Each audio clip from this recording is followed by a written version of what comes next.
Oke, selamat siang teman-teman.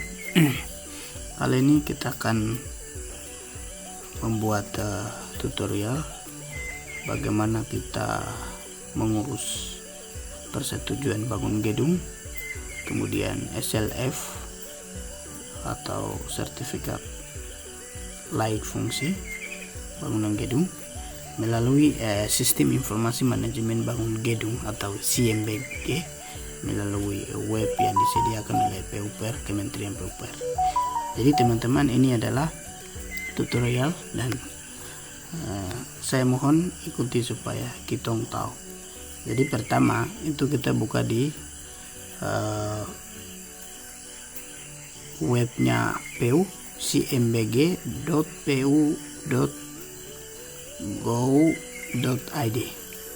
Setelah itu kita akan masuk langsung. Kalau kita tidak punya akun berarti kita harus daftar dulu di sini. Kalau sudah punya akun berarti langsung masuk. Karena di sini saya tidak punya akun, maka kita daftar dulu di sini. Oke, daftar. Jadi ini daftar sebagai apa? Calon TPA, peserta ujian lisensi arsitektur atau pemohon PBG atau persetujuan bangun gedung, SLF, sertifikat SBKBG itu sertifikat bukti kepemilikan bangunan gedung. Kemudian ini pendataan BG. Jadi kita masuk sebagai pemohon PBG atau persetujuan bangun gedung atau sertifikat layak fungsi di sini. Kemudian email yang aktif kita kasih masuk email begitu. 0508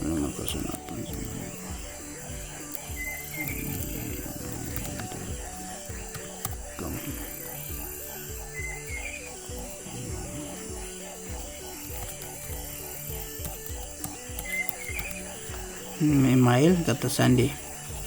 Kemudian ini persetujuan. Setelah kita isi daftar sebagai pemohon PBG atau pemohon persetujuan bangun gedung, alamat email, kemudian kata sandi. Setelah itu kita menyetujui dan kita kirim langsung. Ini pendaftaran gagal, email telah digunakan, silakan ulangi daftar. Oke. Oh iya, oke. Ini memang saya pernah daftar di sini. Oke, langsung masuk saja karena saya pernah daftar tuh. Nah, ini saya langsung masuk. Jadi kalau teman-teman yang belum daftar itu nanti daftar dulu.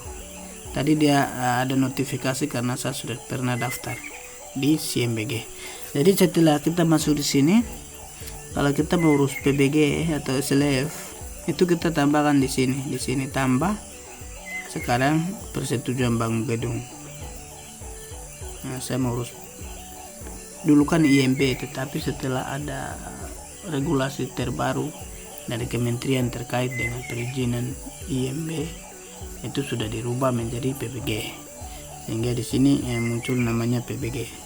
Jadi saya masuk sini daftar pengajuannya, jenis permohonannya itu apakah permohonan kita itu bangunan gedung itu baru ada atau perubahan atau rehab. Nah, itu nanti sesuaikan dengan teman-teman punya pengurusan. Jadi dalam hal ini saya pengurusan baru ya, gedung baru. Saya mau bangun gedung baru. Jadi fungsi bangunannya apa? Fungsi bangunan itu seperti hunian. Bangunan itu fungsinya misalnya keagamaan atau kita ruko, itu termasuk usaha sosial budaya khususnya. Jadi saya punya bangunan tuh hunian contohnya. Jadi jenis bangunannya apa? Rumah tinggal, deret, susun tinggal ya. Itu nama bangunannya apa? Misalnya rumah tinggal, misalnya rumah tinggal.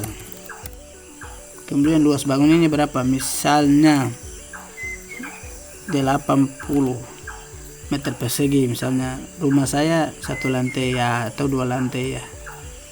Ketinggiannya apa? Misalnya 2 lantai. Ini tinggi bangunannya apa? Misalnya 1 lantai 3 meter, lantai 2 juga 3 meter, jadi 6 meter. Ditambah dengan kuda-kuda kemiringan misalnya 30 derajat persegi, berarti kita bisa perkirakan misalnya 7 ya, 7 meter. Kemudian luas basement saya kasih kosong, terus jumlah lantai lapis 1 lapis ya. Ini kemudian perancang dokumen teknisnya apa? Perancang dokumen teknisnya itu disediakan oleh penyedia jasa konstruksi. Misalnya bangunan yang kita mau bangun itu dirancang oleh siap, misalnya ada dengan disertai dengan dokumen teknis. Nah, setelah kita isi kita simpang. Nah, ini data user berhasil, data pemilik ya, ini namanya data pemilik. Sekarang kita isi data pemilik. Nah, misalnya ini pilih apa, perorangan atau pemerintah, badan usaha. Pemerintah berarti misalnya kita mau bangun perkantoran. Nah, kemudian misalnya perkantoran, misalnya kalau masuk ke badan usaha berarti ruko, kemudian usaha kios dan lain sebagainya. Kalau perorangan berarti rumah pribadi. Tadi karena saya pilih rumah hunian maka saya memilih perorangan. Kemudian nama lengkap saya ada nih, Kobo Sukago. Nah, ini hapus dulu. Ini gelar kalau ada kasih masuk. Nah, nama lengkapnya saya copy dia di sini tuh ya, nanti nama misalnya contohnya ya. Contohnya ini contoh saja ya, atau saya contoh saja misalnya. Oke, ini contohnya KTP. Ini misalnya nih, ini kan dulu saya pernah daftar, misalnya kelurahannya di mana, saya di Wonorejo misalnya. Ini nomor HP. Oke, data ini sudah oke. Statusnya nama, nik, jalan, provinsi, itu nanti lengkapi sesuai dengan alamat KTP Anda. Setelah itu kita simpang. Kemudian ini data alamat bangunan gedung. Misalnya bangunan gedung itu kita mau bangun di mana. Misalnya saya punya itu di Papua ya. Provinsi apa? Papua. Sekarang kabupaten apa? Nabire misalnya. Ternyata ini CMBG ini belum update datanya karena belum ada Papua Tengah. Masih di Papua Induk. Ini kecamatannya misalnya saya di Nabire, kelurahannya di mana? Wonorejo.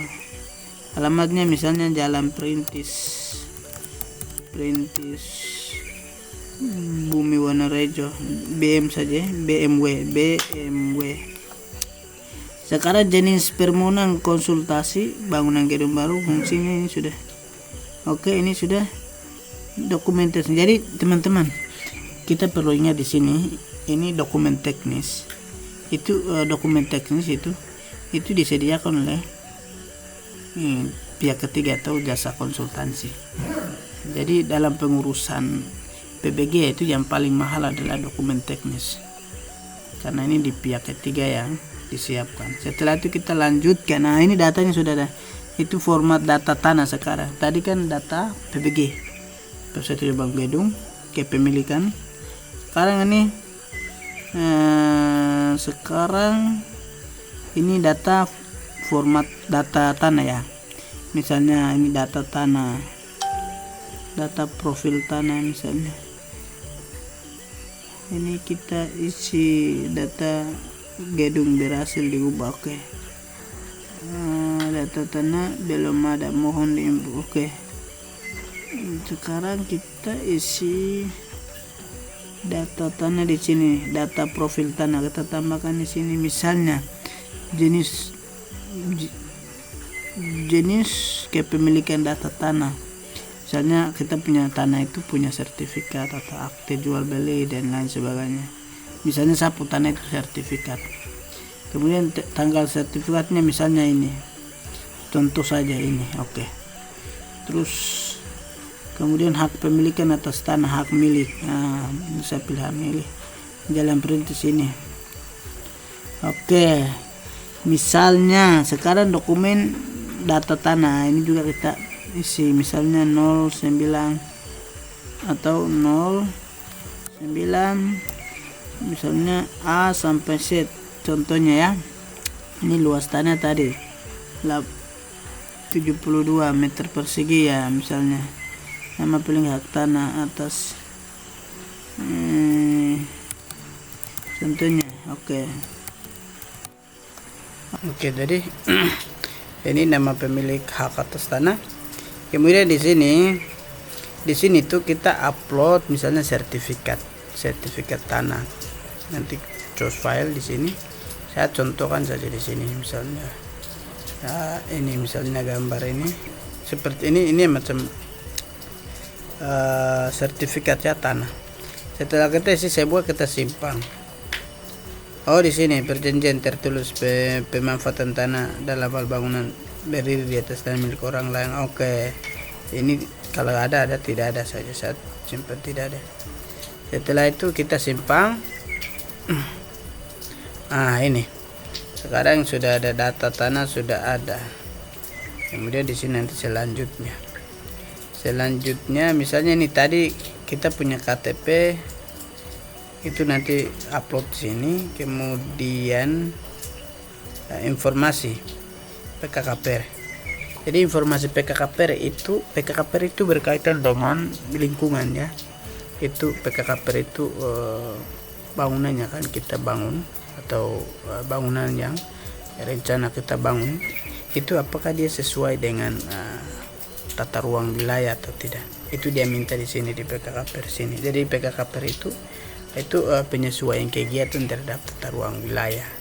Jadi kita juga nanti dari pihak dinas mereka akan verifikasi lokasi kita berdasarkan peta yang kita lampirkan, apakah bangunan tersebut tuh apakah sesuai dengan tata ruang wilayah atau tidak.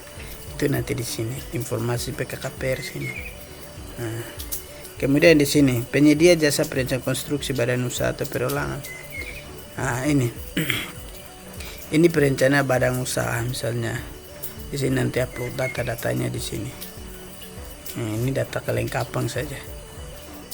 Setelah itu selanjutnya. Oke. Sekarang kita masuk di sini. Jadi dalam permohonan PBG atau persetujuan bangun gedung itu mereka akan minta upload untuk misalnya gambar situasi lokasinya, kemudian gambar rencana tapak. Nanti kita upload sini gambar rumah kita, gambar potongan rumah kita di sini, gambar tampak di sini, arsitektur. Jadi detail arsitektur, spesifikasi teknis semua nanti di sini. Kemudian ini yang data teknik arsitektur. Jadi teman-teman kita harus ketahui itu dalam permohonan PBG itu ada dua.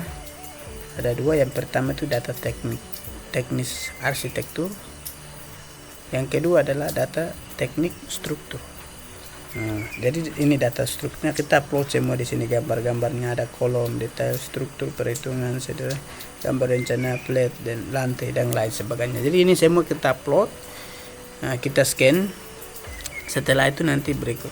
Setelah itu ini ada data teknik mekanikal, elektrikal dan plumbing. Jadi itu termasuk air bersih, kemudian lampu, instalasi, air bersih, air minum, jaringan listrik dan lain sebagainya. Itu nanti DNA-nya kita di sini lampirkan di sini, upload sini. Setelah itu selanjutnya.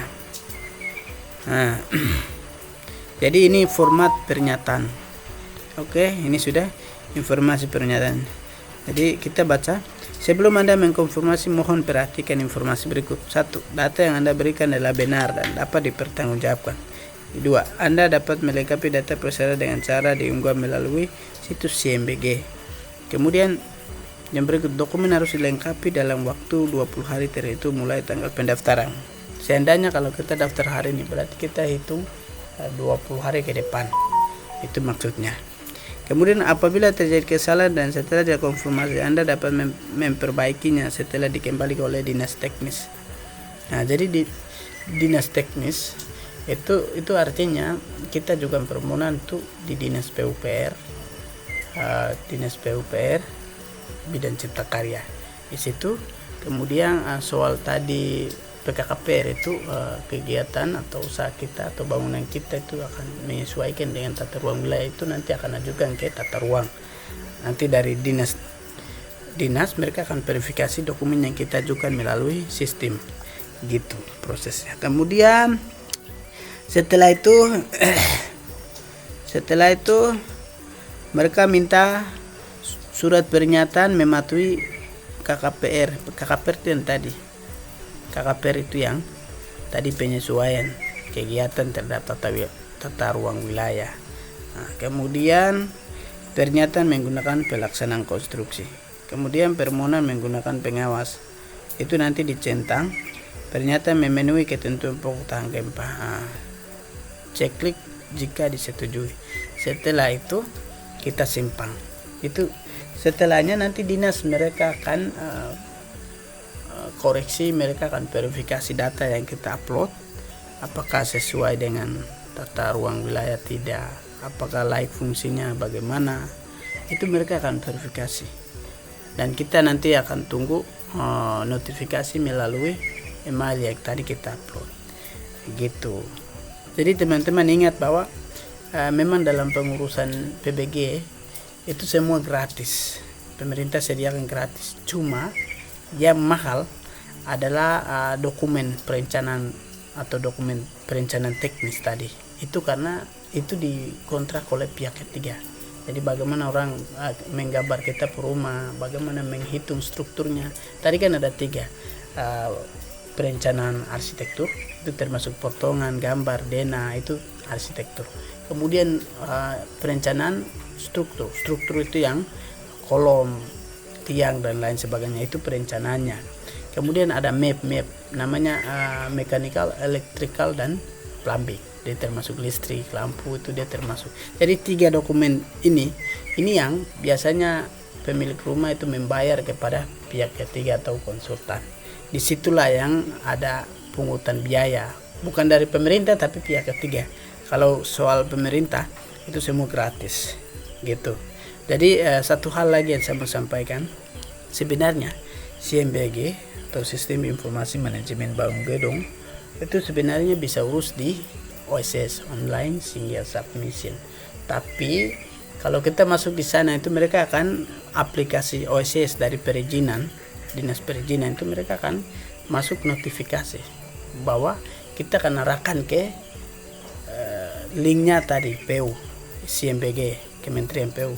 Jadi dari aplikasi OSS itu mereka akan arahkan ke kita ke linknya PU gitu, sehingga kita diwajibkan untuk SIMBG itu wajib urus di dinas terkait. Kemudian nanti izin bangunnya izinnya itu akan kembali ke dinas terkait seperti perizinan, satu pintu OSS gitu. Mungkin seperti itu yang saya Jack mau sampaikan.